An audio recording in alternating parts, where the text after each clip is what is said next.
चलिए स्टार्ट करते हैं। Very very good morning. Previous lecture के अंदर हमने काफ़ी सारा रिवीजन करा। उसमें एक कॉन्सेप्ट रह गया था जिसमें हम जॉइंट कॉस्ट को अपोर्शन करते हैं on the basis of weighted average method. तो सही एक बार वो देख लेते हैं, देन फिर क्वेश्चन पे चलेंगे।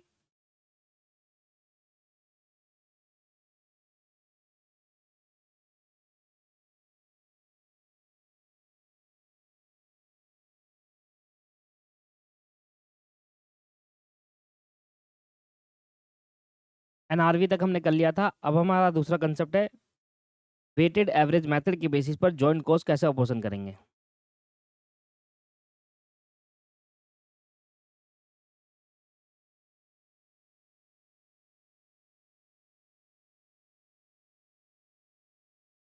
Weighted average method.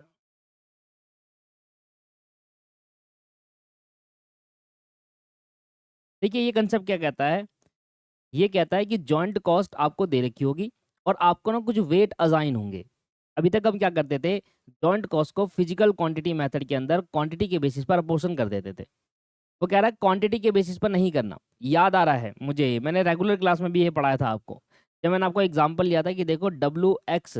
याद करो जब आप स्टैटिस्टिक्स पढ़ते थे तो स्टैटिस्टिक्स में आप क्या करते थे कि जब आपके पास एक्स वैल्यू होती थी, आपके पास वेट गिवन होता था, तो आपको मीन कैसे निकालना था, डब्ल्यू को एक्स से मल्टीप्लाई करेंगे, डब्ल्यू एक्स आ जाएगा। फिर वेट का टोटल लेंगे, sigma W X divided by sigma weight. ये वाला मैंने पॉइंट लिया था जब मैं आपको क्लास के अंदर पढ़ा रहा था। वही चीज़ है यहाँ पर सर, वही चीज़ है।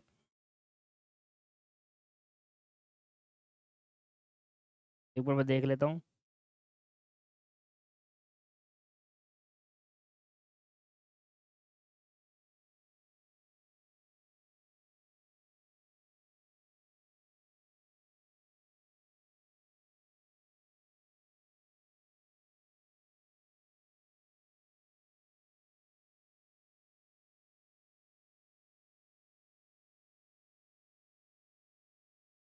ठीक है, तो क्या करते हैं, मान लीजिए आपके पास टोटल जॉइंट कॉस्ट आपको दे रखी है, इसको आपको अपोर्शन करनी है। लेट सपोज 1,52,000 रुपीज़ की जॉइंट कॉस्ट दे रखी है। अब आपको प्रोडक्ट दे रखे हैं, एबीसी नाम के दो प्रोडक्ट, तीन प्रोडक्ट है, उनकी यूनिट दे रखी है, उनके वेट दे रखे हैं। तो जब आप जॉइंट कॉस्ट को सिर्फ यूनिट के बेसिस पर एलोकेट करते हैं, उसको फिजिकल क्वांटिटी मेथड कहते हैं। लेट सपोज कि आपको प्रोडक्ट प्रोडक्ट दे रखा है,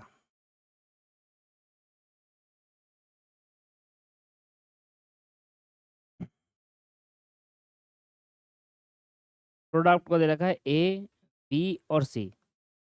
ठीक है, आपको यूनिट दे रखी है, लेट सपोज कि 5,000 यूनिट, 8,000 यूनिट और 2,000 यूनिट। ये आपको यूनिट दे रखी है और आपको वेट भी दे रखा है। वेटेड एवरेज में वेट गिवन होगा 5, 3, 2। तो बेसिकली आप ऐसा समझो कि ये आपके पास यूनिट, आपके पास एक्स वैल्यू एक्स हो गया और ये आपका वेट हो गया, तो आप डब्ल्यू एक्स निकालते हैं। तो उसी तरीके से वेटेड यूनिट निकालेंगे। वेटेड यूनिट, तो यूनिट को वेट से मल्टीप्लाई करेंगे, यूनिट को वेट से मल्टीप्लाई करेंगे। 5,000 मल्टीप्लाई 5, 25,000, 24,000। अरे थ्री है, ये थ्री, 8 नहीं है, थ्री है। 9,000 और 4,000। तो अब आपके पास टोटल वेटेड यूनिट कितनी आ गई, इनको सबको जोड़ लेंगे। 25,9,4, 38,000। तो वो कह रहा है कि अभी तक आप नॉन वेटेड में फिजिकल क्वांटिटी पे इसके बेसिस पर बांटते थे, इसके बेसिस पर। ठीक है, अब आप इसके बेसिस पर बांटेंगे। बस इतना सही है। That is called joint cost apportion.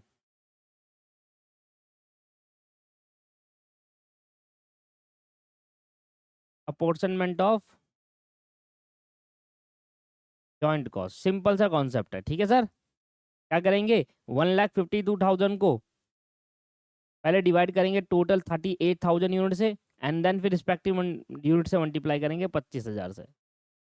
इसी तरीके से 1,52,000 को डिवाइडेड करेंगे 38,000 से, एंड देन फिर मल्टीप्लाई करेंगे 9,000 से।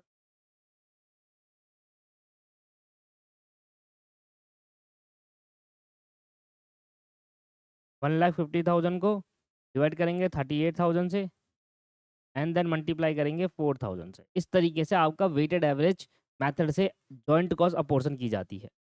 1,50,000 डिवाइड बाय 38,000 मल्टीप्लाई बाय 25,000, क्या आ गया 1,00,000।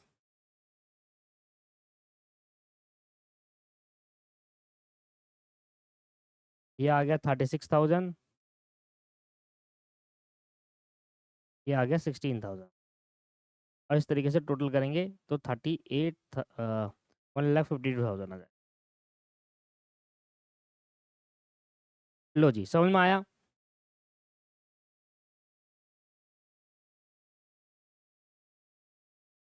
जैसे कि आप जब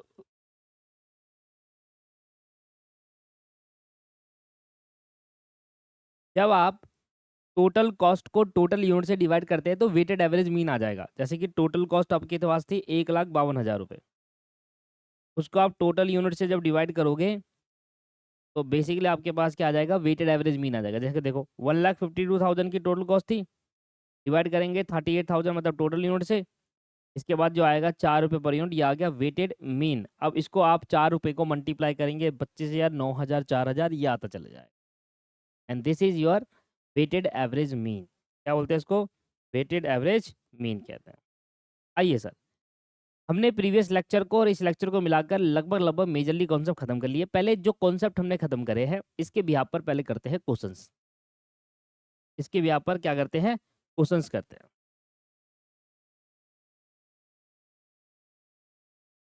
ठीक है, चलिए तो हम कर रहे हैं question number 4। A factory engaged in the module में मिल जाएगा। A factory engaged in a production of chemical X and in a course of manufacturing in a by product Y. ठीक है, एक केमिकल एक्स बना रहे हैं फैक्ट्री के अंदर और उससे बाई प्रोडक्ट वाई नाम का एक प्रोडक्ट निकल रहा है, which after a separate process has been commercial value, जिसको हम सेपरेट प्रोसेस करके और उसको मार्केट में बेच रहे हैं। प्रोडक्ट वाई को, बाई प्रोडक्ट वाई को सेपरेट प्रोसेस कर रहे हैं, सेपरेट मतलब फर्दर प्रोसेसिंग कर रहे हैं, उसको प्रोडक्ट कमर्शियल वैल्यू के तौर पर मतलब मार्केट वैल्यू में उसको बेच रहे हैं। Following are the information for the month of March, आपको कुछ इन्फॉर्मेशन दे रखी है, जॉइंट एक्सपेंसेस दे रखे हैं। मतलब आपके पास product Y, joint product, by product सबके मिलाकर एक्सपेंस दे रखे हैं 10,000, 4,000 और 2,500 ओवरहेड। इसके बाद सेपरेट एक्सपेंस दे रखे हैं एक्स और वाई प्रोडक्ट के। ठीक है जी, एक्स हमारे पास केमिकल मेन प्रोडक्ट है और वाई हमारे पास बाई प्रोडक्ट है। तो 2,000, 2,500, 1,400, 2,800, 2,500, 1,000 रुपये। कहता है the output for the month was 150 quintal of X and 50 quintal of Y. तो भैया कह रहा है कि 150 क्विंटल एक्स का और 50 क्विंटल वाई का निकाल रहा है। The selling price of the product Y is 200 per quintal and the जो वाई का हम बेचते हैं वो 200 पर क्विंटल बेचते हैं। And the profit on product Y is 33.33%, इसको बोलते हैं 33.333% on a cost price. Prepare an account to show the cost of X per quintal. अब आप एक अकाउंट बनाओ जिसमें आप ये बता पाओ कि एक्स क्विंटल की क्या कॉस्ट होगी। सिंपल क्वेश्चन आपको लग रहा है पर थोड़ा सा टिपिकल है जब इसको करने लग जाते हैं।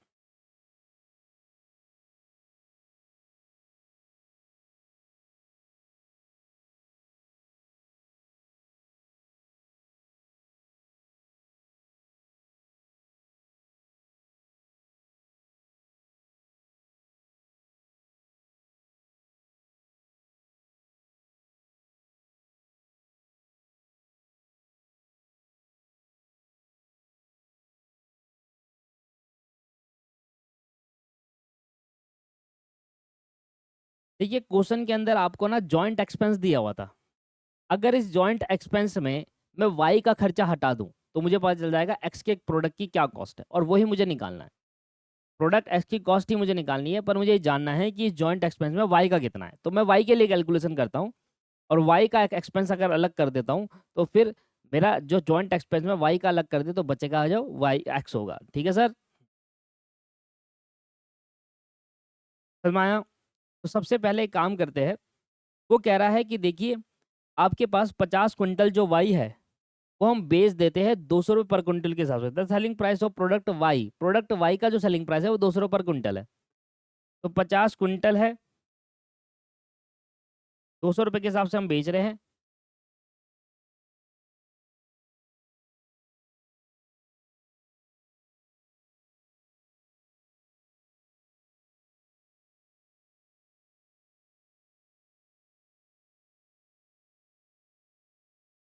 Sale price of 50 quintal into 200 rupees पर ईच, कितना हो जाएगा सेलिंग प्राइस? अब आप खुद सोचो दोस्तों, अब इस क्वेश्चन को करके देखो, आपने पूरा जॉइंट एंड बाई प्रोडक्ट कर लिया, अब ये क्वेश्चन करके देखो, आपको नहीं आ पाएगा। ऐसे ही क्वेश्चन पेपर में आते हैं, बिल्कुल डिफरेंट क्वेश्चन, तो बच्चा कर ही नहीं पाए और फेल हो जाए। इसलिए डिफरेंट डिफरेंट क्वेश्चन हमें करने चाहिए। 10,000।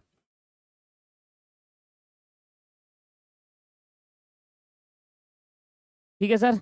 अब यहाँ से मैं लेस कर दूंगा प्रॉफिट। भैया प्रोडक्ट वाई की सेल हमने निकाल ली, प्रोडक्ट वाई का प्रॉफिट निकालो। अब वो कह रहा है जो प्रॉफिट है ना वो कॉस्ट का है। प्रॉफिट जो है वो 33.33% जो है वो ऑन कॉस्ट है, और मुझे सेल दे रखा है।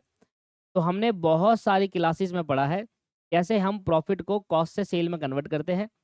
मतलब इस तरीके से हम क्या करते हैं, सबसे पहले हम लिखेंगे कॉस्ट, अगर हमारे पास है 100, हमने लेट कर लिया कॉस्ट हमारी 100% के बराबर है, और लेस यहाँ से कर दिया प्रॉफिट जो कि 33.33% है।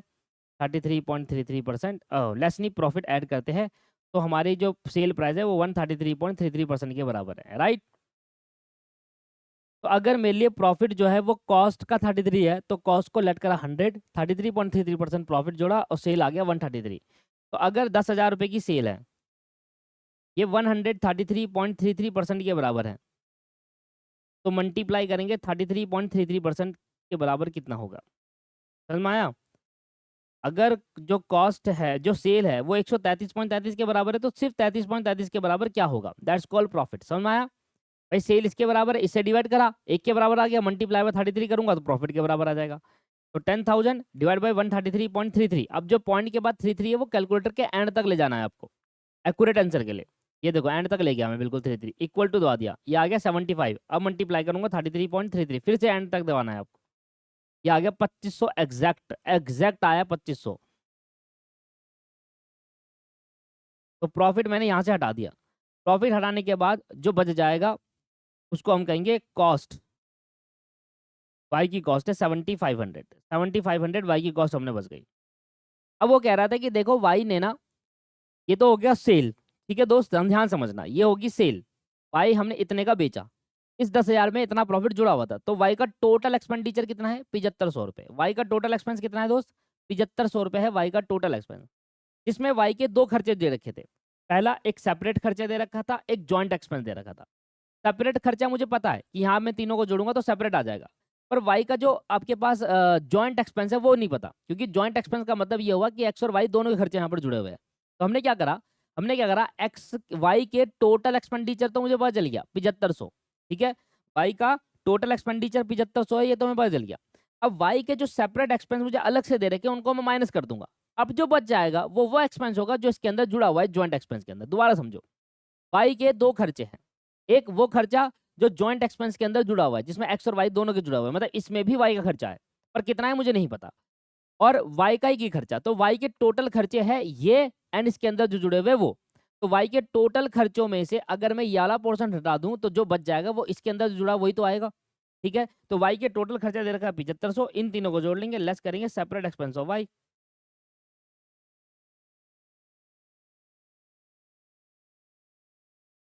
तो वाई के सेपरेट एक्सपेंस दे रखे 2,800, 2,500, 1,000, क्या आ गया 6,300। तो वाई के जो सेपरेट एक्सपेंस है अगर 6,300 है उसको हमने माइनस कर दिया, तो वाई के जो जॉइंट एक्सपेंस में खर्चा जुड़ा हुआ वो मिल जाएगा मुझे, share of joint expense of Y,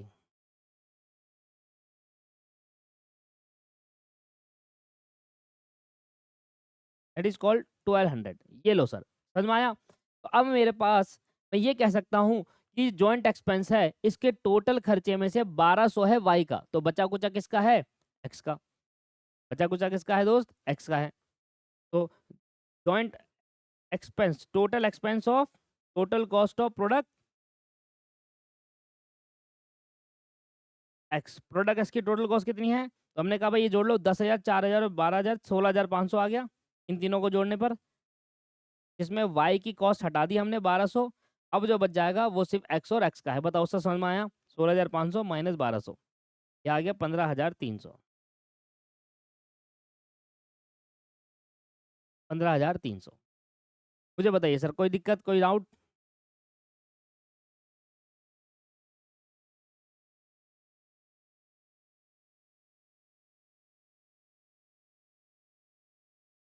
कह रहा है प्रिपेयर करो एन अकाउंट, अकाउंट और बनाना है। तो यहाँ पर 3 तरीके का अकाउंट बनेंगे, एक जॉइंट एक्सपेंस अकाउंट बनेगा, एक प्रोडक्ट एक्स अकाउंट बनेगा, एक प्रोडक्ट वाई अकाउंट बनेगा। तो आपको 3 तरीके के अकाउंट यहाँ पर बनेंगे, ठीक है? देखिए, पहले आप देखो, आप अकाउंट बनाना सीखो आप, कैसे बनता है account. Joint expense account, joint expense account.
ये बन जाएगा प्रोडक्ट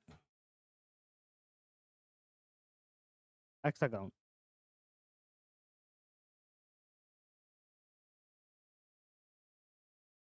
अरे देखिए, जॉइंट एक्सपेंस अकाउंट बनाते हैं। सबसे पहले तो ये देखिए, जॉइंट एक्सपेंस अकाउंट का मतलब ये है कि आप पहले तो जॉइंट जितने भी एक्सपेंस है उसका टोटल कर दो और उसके फिर बाइफरकेट करके दिखा दो। बड़ा सिंपल सा अकाउंट होता है। सबसे पहले जॉइंट एक्सपेंस में क्या करना है हमें, मटेरियल लेबर ओवरहेड डाल दो। फिर डेबिट साइड में आएंगे, टू मटेरियल,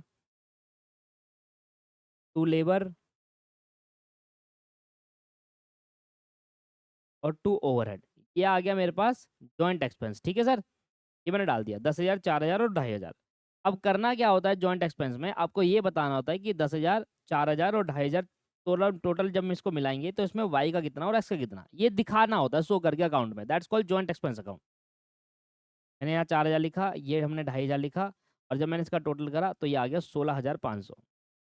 अब ये 16,500 में, ये 16,500 में एक्स का कितना है और वाई का कितना है, बस इसको दिखा दो बाइफरकेट करके। इसी को जॉइंट एक्सपेंस अकाउंट कहते हैं। समझ में आया कैसे बनाना है?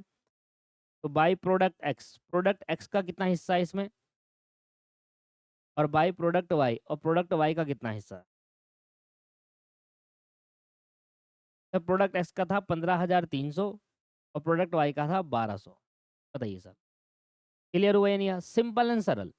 इसके बाद हम बात करते हैं प्रोडक्ट एक्स के फर्दर, इसके अपने खर्चे, जैसे कि इसके खुद के खर्चे हुए मटेरियल, खुद के खर्चे हुए लेबर, सेपरेट इसके खुद के खर्चे, अकेले के खुद के खर्चे, ओवरहेड, एंड साथ में कुछ खर्चे जो जॉइंट एक्सपेंस में जुड़े हुए थे मटेरियल के, that is called joint expense. Joint expense समझ में आया? जब मैं सिर्फ प्रोडक्ट एक्स अकाउंट बनाऊंगा तो उसमें सिर्फ प्रोडक्ट एक्स के खर्चे और प्रोडक्ट एक्स की इनकम वगैरह शो करूंगा। मतलब जो भी ये कॉस्ट है, प्रोडक्शन है, जो भी है, वो प्रोडक्ट एक्स से रिलेटेड ही शो करूंगा। पहले तो खुद के खर्चे देखो, 2,000, 2,500, 14,000, 1,400। क्या आ गया? 2,000 सेपरेट था, 6,000 सेपरेट था, 1,400 सेपरेट था, और सर एक्स के खर्चे यहाँ भी जुड़े थे। एक्स के खर्चे यहाँ भी जुड़े थे, कितने थे? 15,300, वो मैंने ऊपर निकाला 15,300। क्या आ गया सर? सिर्फ और सिर्फ एक्स के खर्चे बस, 2,000, 2,500, 1,400 और 15,300, यह आ जाएगा 21,200 बस।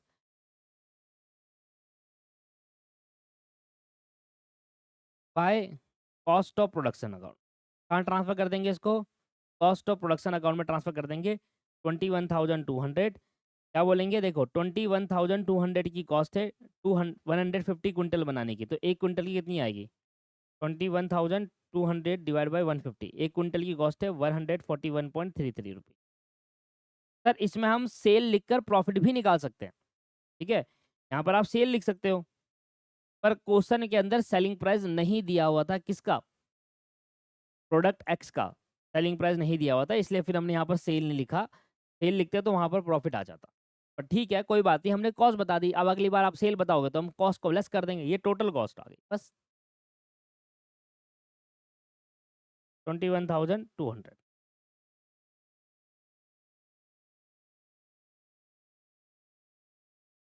ये आ जाएगा प्रोसेस प्रोडक्ट बाय अकाउंट।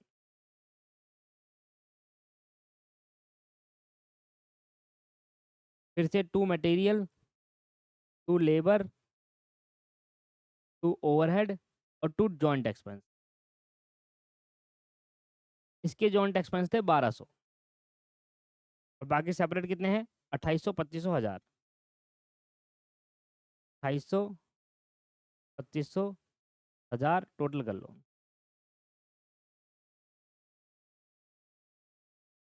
6300 यहाँ लिख देंगे बाई कॉस्ट ऑफ प्रोडक्शन।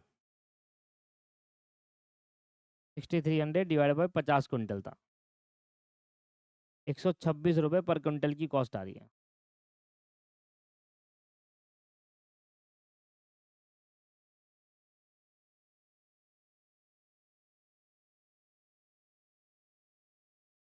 ठीक है सर, समझ आया? ये था एक क्वेश्चन जो हमने अभी प्रैक्टिस करा। अब एक और क्वेश्चन करते हैं। चलिए अब अगला क्वेश्चन देख लेते हैं।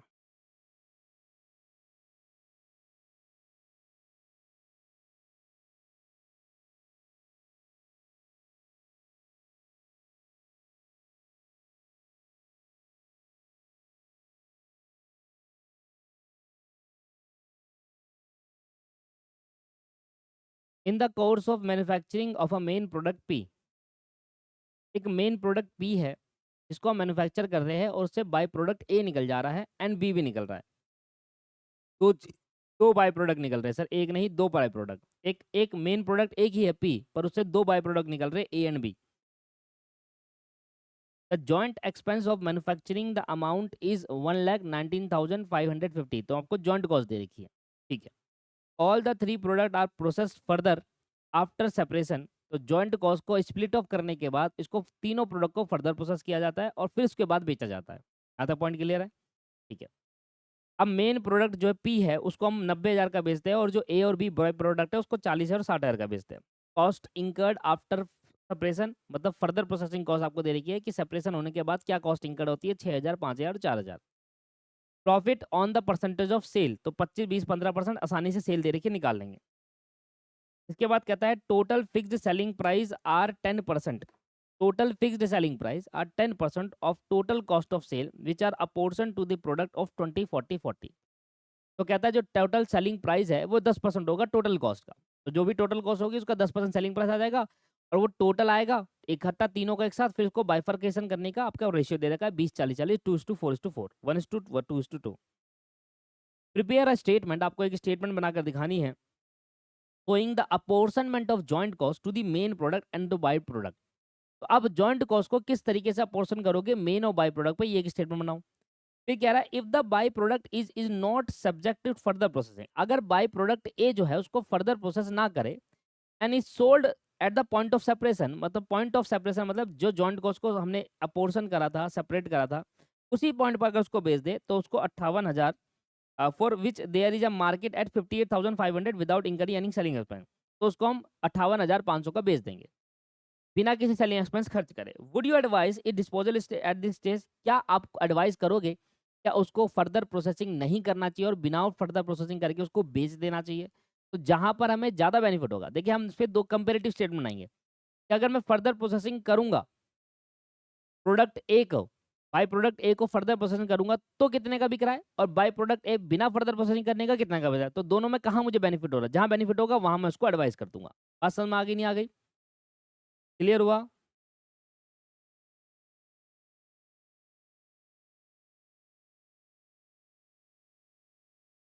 चलिए अब इसको करते हैं, पहले तो statement of apportionment of joint cost बनाते हैं।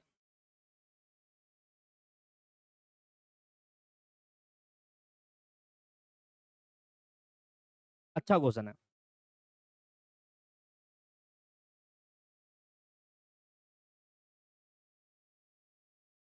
स्टेटमेंट ऑफ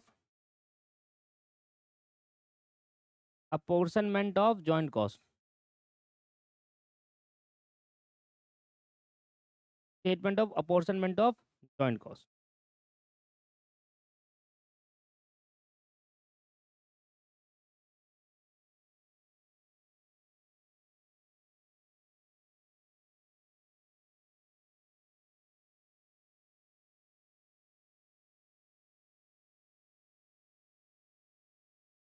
पर्टिकुलर हो गया, एक मेन प्रोडक्ट बनेगा, दो बाई प्रोडक्ट बन जाएंगे और एक टोटल कॉलम बन जाएगा।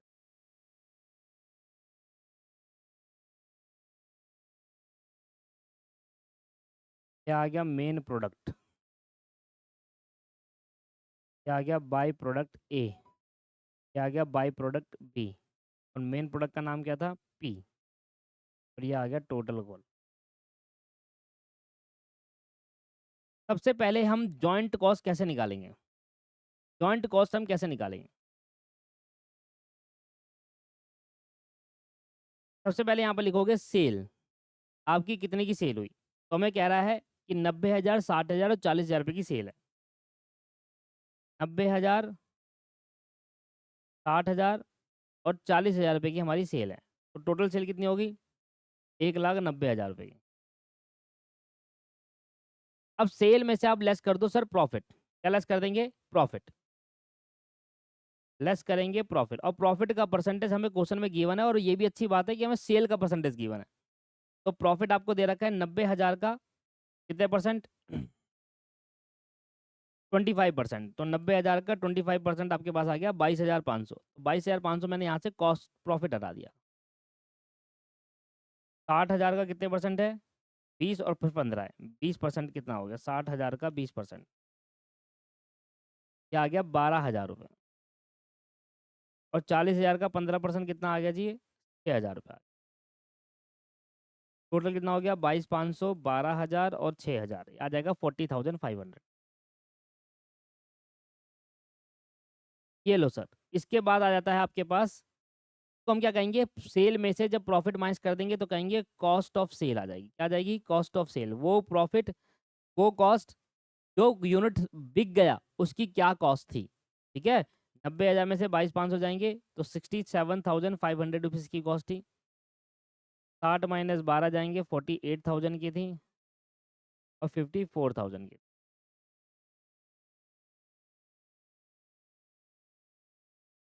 1,69,500। अब सर दो चीज़ यहाँ से लेस करेंगे। पहला फर्दर प्रोसेसिंग कॉस्ट, और दूसरा सेलिंग कॉस्ट। पहले यहाँ से लेस करेंगे फर्दर प्रोसेसिंग कॉस्ट, पहले सेलिंग एक्सपेंस, और दूसरा फर्दर प्रोसेसिंग कॉस्ट। ये मुझे क्वेश्चन में गिवन है। तो फर्दर प्रोसेसिंग है वो तो आपको दे रखा है 6,000, 5,000 और 4,000। फर्दर प्रोसेसिंग दे रखा है 6,000, 5,000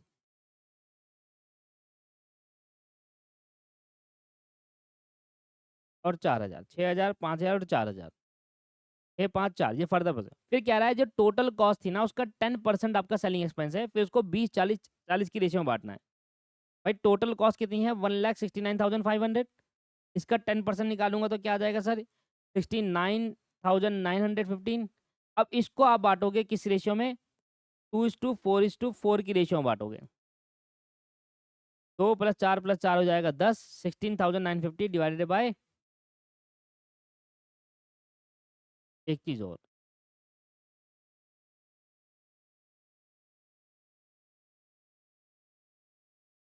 169 नहीं 149 आएगा यहाँ पर। 149,500। और ये 44,000 होगा। 44 भी नहीं, 34,000, 34,000। ठीक है, यहाँ पर गलती हो गई। चलिए, तो 14,950,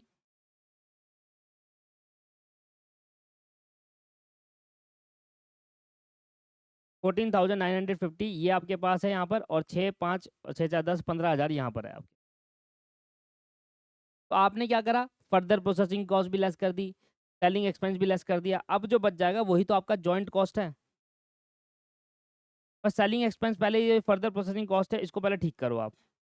फर्दर प्रोसेसिंग कॉस्ट को बांटो, 14,950 को डिवाइड करो 10 से, मल्टीप्लाई करो 2 से, यह आ जाएगा 2,990। और फिर 4 से करेंगे 5,980। यहाँ पर 5,980।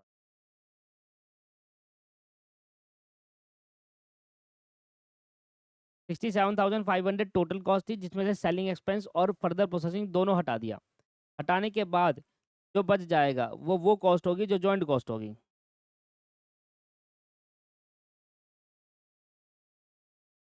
58,510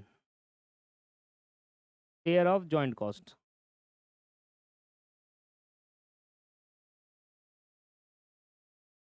48,5980 minus 5,000 37,020 34,000 minus 5980 minus 4,000 24020 149,500 minus 14,950 and 15,000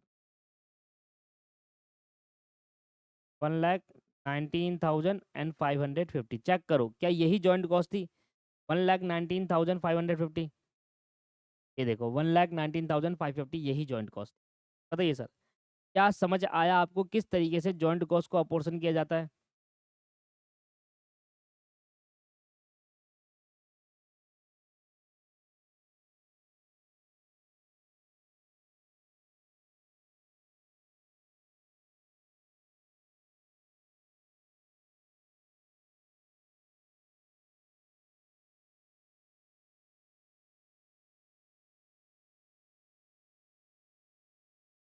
चलिए अब हमें बताना है कि अगर मैं बाई प्रोडक्ट ए जो है उसको अगर मैं फर्दर प्रोसेसिंग ना करूं और विदाउट फर्दर प्रोसेसिंग करे, ना ही विदाउट सेलिंग एक्सपेंस करे, उसको बेचूं तो वो 58,000 समथिंग का बिक जाएगा। Statement showing comparative statement. Comparative statement comparative statement की बनाने की जरूरत नहीं क्योंकि वो हम ऑलरेडी प्रॉफिट निकाल चुके हैं। Statement showing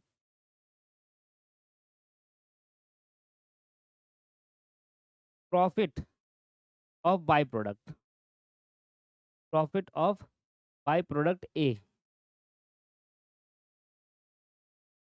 without further processing, without further processing. अब देखिए मैं क्या कह रहा हूँ, मेरा कहने का पर्पस ये है कि अगर मैं फर्दर प्रोसेस ना करूँ, फर्दर प्रोसेस अगर मैं ना करूँ, तो मेरी बाई प्रोडक्ट ए की जो सेल हो जाएगी वो कितनी हो जाएगी? वो कह रहा था 58,000 की हो जाएगी, 58,000 समथिंग, 58,500 की। ओके, 58,500 की तो सेल हो जाएगी। ठीक है सर, समझ गया।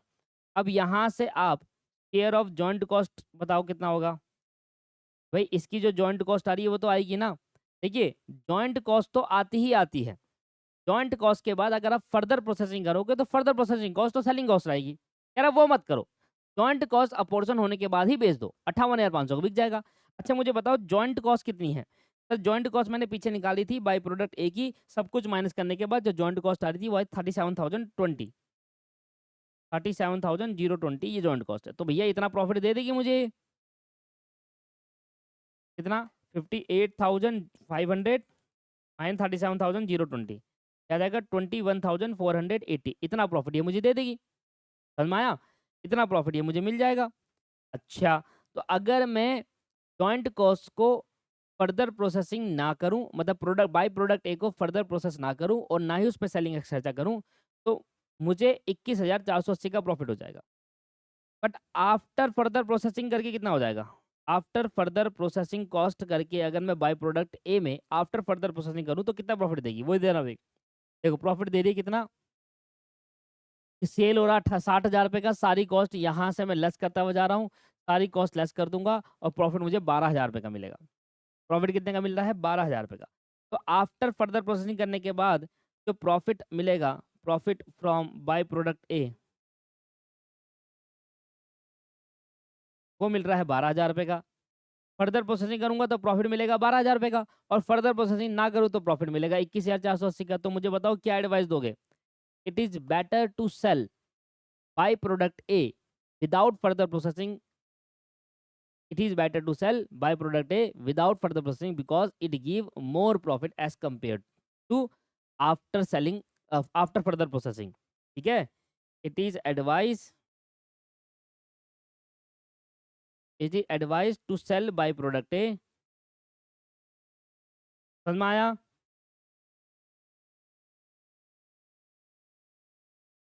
Before further processing.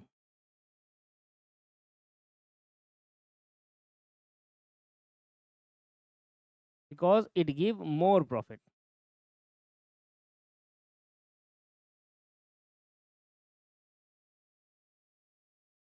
बताइए सर, क्लियर हुआ या नहीं हुआ? इस तरीके से हमने अभी तक, जैसे ये आपके पास अगर आप देखोगे तो ये एनआरवी मेथड जैसा ही था, ठीक है। तो यहाँ पर हमने 2 क्वेश्चन कर लिए हैं। तो इस तरीके से आज की क्लास को यहीं पर हम समाप्त करेंगे। नेक्स्ट क्लास में फर्दर चीज़ें करेंगे। ठीक है दोस्त, तो यहाँ पर हम अगर देखा जाए तो इस केस के अंदर हमने यहाँ पर 2 क्वेश्चन कर लिए हैं। ठीक है, फास्ट ट्रैक का मतलब क्या होता है? फास्ट ट्रैक का मतलब होता है कि आप खुद से अपनी प्रैक्टिस बहुत अच्छे से करो। मेरा काम था आपको कॉन्सेप्ट क्लियरिटी करना। मेरा काम था जो हमने क्लास में कंसेप्ट पढ़ा था उसको दोबारा एक बार रिटेन कराना। अब आपका काम है कि आप उसको किस तरीके से कितनी मेहनत करते हैं। एटलीस्ट मैंने आपके 2 क्वेश्चन मॉड्यूल के करा दिए। 2 क्वेश्चन मॉड्यूल के मुझे जो सही लगा, जिसमें मुझे लगा कि हाँ ये यूनिक क्वेश्चन है, ये क्वेश्चन पेपर में आ सकते हैं, वो मैंने आपको करा दिए। अब आपका काम है दोस्त, तो इसको आप कितनी और अच्छे से मेहनत करते हैं, कितनी और अच्छे से मेहनत करते हैं। तो सिर्फ फास्ट ट्रैक देखने से कुछ नहीं होता। जैसे जैसे चैप्टर कंप्लीट हो रहे हैं वैसे वैसे आपको और ज़्यादा प्रैक्टिस करनी है। एटलीस्ट मॉड्यूल के और पास्ट ईयर क्वेश्चन कर लो, बहुत है। जैसे आपने जॉइंट प्रोडक्ट पढ़ लिया, ये चैप्टर खत्म हो गया, इतना ही था ये चैप्टर में। तो जॉइंट प्रोडक्ट जब आप पढ़ लेते हैं तो उस केस के अंदर अब आपको क्या करना चाहिए? अब जॉइंट क्वेश्चन, जॉइंट प्रोडक्ट के जितने भी मैंने क्लास में कराए थे, मैंने क्लास में क्या कराया था? मैंने आपके मॉड्यूल क्वेश्चन कवर कराए थे और पास्ट ईयर पेपर में जो क्वेश्चन आए थे वो कवर कराए थे। पर वो कर लो आप सारे के सारे दोबारा एक बार, तो अब होगा असली रिवीजन। ठीक है, सिर्फ सिर्फ कॉन्सेप्ट रिटेन करने से नहीं होता। देखो फास्ट ट्रैक का मतलब है कि कॉन्सेप्ट को रिटेन कराना। आपके कॉन्सेप्ट रिटेन हो रहे हैं, वो आपका फास्ट ट्रैक है। पर सर इसमें क्वेश्चंस इतने ज्यादा थोड़ी होते हैं। अब आप समझो कि रेगुलर क्लास और फास्ट ट्रैक में डिफरेंस ही क्या होता है। रेगुलर क्लास में इन्हीं कॉन्सेप्ट को बहुत डिटेल में कराया जाता है, एक एक चीज लिखवा कर, स्टेप बाय स्टेप पढ़ाकर। ठीक है, फास्ट ट्रैक क्या होता है? इसी कॉन्सेप्ट को बहुत फास्ट तरीके से पढ़ाया जाता है, ये फर्क है। रेगुलर क्लास के अंदर आपको 40 से 50 क्वेश्चन कराए जाएंगे प्रैक्टिस के लिए। इस क्लास के अंदर, फास्ट ट्रैक के अंदर सिर्फ 2 या 3 क्वेश्चन कराया जाएगा। तो ये बहुत बड़ा अंतर होता है एक फास्ट ट्रैक और रेगुलर क्लास के अंदर। समझ में आया? तो रेगुलर क्लास भी उतनी ही इंपॉर्टेंट होती है जितना एक रिवीजन क्लास होती है। जैसे हमारे लिए रिवीजन क्लास है, हमने क्लास के अंदर जो चीज़ पढ़ी है वो हमें भूल गए हैं, वो कॉन्सेप्ट क्लियरिटी भूल गए हैं। क्वेश्चन तो कर लूंगा, प्रॉब्लम यही आती है कि स्टूडेंट क्वेश्चन तो कर लेता है पर क्वेश्चन करने से पहले उसको एक बार कॉन्सेप्ट का रिवीजन हो जाए तो मजा आ जाएगा। ये कहानी है। तो दोस्त, तो इसलिए मैं आपसे कह रहा हूँ कि सिर्फ फास्ट ट्रैक करने से कुछ नहीं होगा। सिर्फ फास्ट ट्रैक से आपके कॉन्सेप्ट रिवीजन होगा, आपको प्रैक्टिस ज़्यादा से ज़्यादा खुद करनी पड़ेगी। यार मैं एक क्वेश्चन और करा दूंगा तो उससे कोई अलग थोड़ी हो जाएगा, उससे क्या आपको चीज़ें आ जाएगी समझ में? नहीं, चीज़ें तब समझ में आएगी जब आपने ये रिवीजन कर ली। देखो मैंने सारे पढ़ाए आपको, सारे मेथड समझा दिए, उसके भी यहाँ पर 2 क्वेश्चन करा दिए। अब मेरा काम यहाँ पर खत्म हो गया कि मैंने आपका रिवीजन करा दिया। अब आपका काम है कि आप इसमें अब मॉड्यूल के क्वेश्चन आप कंप्लीट करो। अब आप 1-2 दिन बैठो और फिर मॉड्यूल के सारे क्वेश्चन कंप्लीट करने के बाद एंड देन फिर नेक्स्ट चैप्टर में जाओ। यही तरीका होना चाहिए एक प्रॉपर रिवीजन का। ठीक है, एक टीचर का काम सिर्फ और सिर्फ रिवाइज कराना है, मेहनत करना, प्रैक्टिस करना, ये सब आपका काम है। अब ये नहीं कहेंगे कि सर हमने तो ये आपने नहीं कराया, मैंने क्लास के अंदर वो भी करा दिए थे सारे क्वेश्चन, मैं बस उसी को कह रहा हूँ कि उसी को रिपीट कर दो। अब आप कहोगे नहीं यार सर एक बार कोर्स हो चुका है। एक बार से नहीं होता दोस्त।